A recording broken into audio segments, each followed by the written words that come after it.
kulankana iskugu yimaadeen culimada guddida wanaag farista iyo xumaan reebista ayaa ujeedadiisu ahayd sidii loogu gurman lahaa dadka ay abaaruhu saameeyeen ee gobolada bariga bulshada Soomaaliland ugu baaqay inay ka qayb qaataan gurmadka loogu jiro dadka ku tabaalaysan gobolada bariga ay abaartu saameysay ugu horeyna waxa halkaasi ka hadlay gudoomiyaha guddida wanaag farista iyo xumaan reebista Cabdiraxmaan Maxamed Cabdilaahi isagoo sheegay in loo baahan yahay gurmad loogu dadaalayo sidii wax loo gaarsiin lahaa dadka ay abaaruhu saameeyeen ee gobolada bariga Soomaaliland shirkeenan jaraa'id maanta wuxuu ulajeedadiisu yahay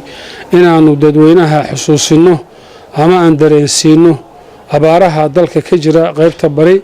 sidii looga qayb qaadan lahaa oo ilaahay loogu noqon lahaa oo wax la isu tari lahaa oo la isu gargaari lahaa dawladuna kama marna waan ognahay laakiin caam ahaan in loo soo jeedo oo la ogaado nimanka walaalaha ee abaarta ku dhacday ee xagga bariga ah in mataqaana laga warhayo tan labaadna waxaan rabnaa inaanu sheegno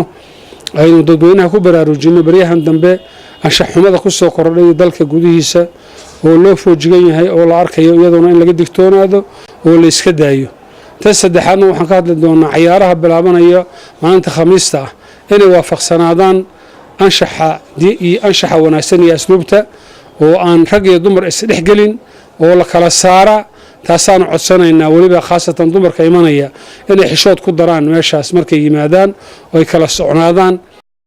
waxa iyaguna halkaasi ka hadlay gudoomiye ku-xigeenka guddida wanaag farista iyo afayeenka guddidaasi waxaanay bulshada caasimadda ugu baaqeen inay ka qayb qaataan ilaalinta amniga maadaama uu furmayo koobka gobolada Soomaaliland iyagoo geesta kalena bulshada ugu baaqay inay ka qayb qaataan dadaalka loogu jiro sidii wax loo gaarsiin lahaa dadka ay abaaruhu saameeyeen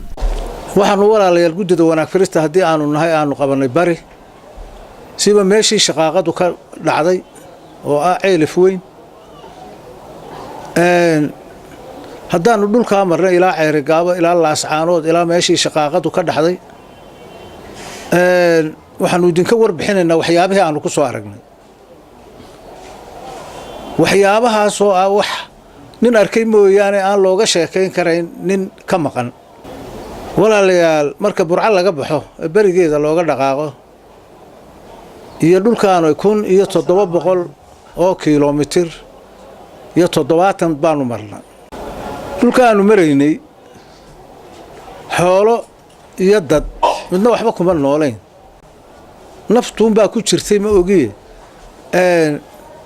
waxna laga iibsan karayn waxna laga cuni karayn dadkuna uu wada qalalay caruurtii wada maxay ahaydey aanad garanayn ba ayaan ku soo aragnay sidaa darteed waxaan ugu baaqaynaa dadweynaha Soomaaliland waxaan ugu baaqaynaa mid dabad ku maqanaya mid dalka joogaba waxaan ugu baaqaynaa madaxda dawladda oo dhan ilaa madaxweynaha abaarta iyada iyo dadka haysa in loo gurmado waa waxaan inagu halaagaya abaarta iyo aafooyinka iyo imtixaamada keenaya dhaqan xumada ayaan shuxmada iyo dunubaha maartay aynu ku talabsanaynaa taana daayarta waxaan milyanka u marin lahaa ilaahay ka cabsada oo u soo noqda dhaqankii soobanaa iyo diinteena u soo noqda oo ubad wixii lagu yaqaanay ama ku badbaadi lahaydina ama hadhow mustaqbalkiinu ku hagaagi lahaa u soo noqda waxbarashadiini iyo cibaadadiini iyo tacliintiini u soo noqda وحمزة قرباني يا محمد قابنه تلفزيون كقرن كالسوماليلاند هرقيسة